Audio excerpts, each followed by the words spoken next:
Bonjour tout le monde. Alors aujourd'hui une petite vidéo très courte, mais vous me direz, c'est un petit peu comme d'habitude. Bon, c'est vrai que je me suis habitué à faire des vidéos courtes parce que je pense que quand c'est trop long, de toute façon les gens ont tendance à zapper et passer au bout de quelques secondes, de passer au milieu de la vidéo et éventuellement tout à fait à la fin. Donc il vaut mieux que ce soit court. Alors c'est juste pour vous parler je vais vous montrer. Vous savez très bien, je vous ai montré déjà le système de télé que je m'étais installé, hein, c'est-à-dire que je n'ai jamais voulu que mon toit soit percé. Ah, je vais devoir arrêter 2 secondes à cause de la tondeuse. Je vous reprends tout de suite. Oui, donc ça y est, je vous reprends. C'est mon pote qui rentrait avec la tondeuse et on aurait été couvert par le bruit du moteur. Oui, donc ce que je voulais vous montrer. Comme vous le savez, j'ai toujours refusé qu'on me perce le toit, déjà que c'est susceptible d'infiltration quand on achète tout neuf. Donc quand c'est refait après par le concessionnaire, là où vous achetez votre véhicule, bon, c'est plus ou moins bien fait. Donc voilà, j'ai tout le temps refusé qu'on me reperce le toit. Il y a déjà suffisamment de trous. Et alors le premier fourgon que j'ai eu, en fait, j'avais réussi à passer mon câble d'antenne par les feux, sous les feux arrière.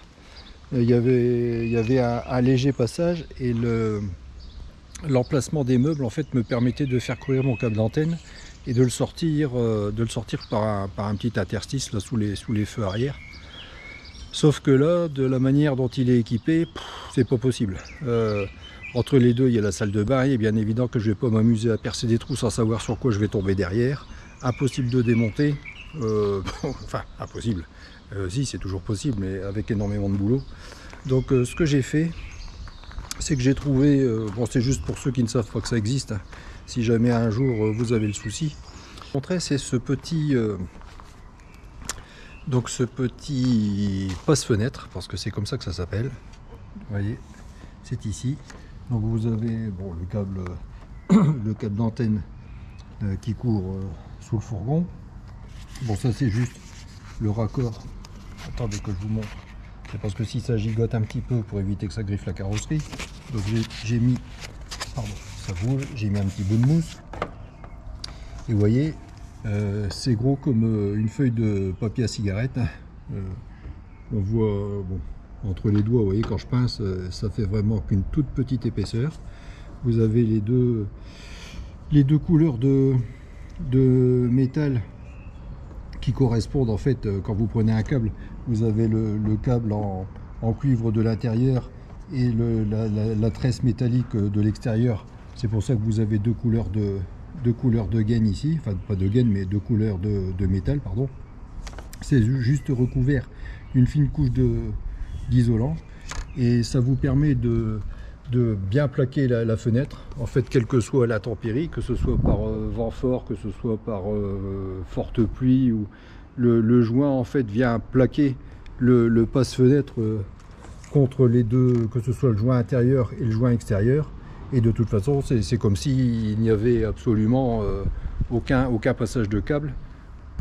Genre, puis voilà, c'est comme s'il n'y avait aucun passage de câble, ça ne laisse passer ça ne laisse aucune entrée d'air, si vous voulez. Donc à partir du moment où l'air ne passe pas, l'eau ne passe pas, rien ne passe.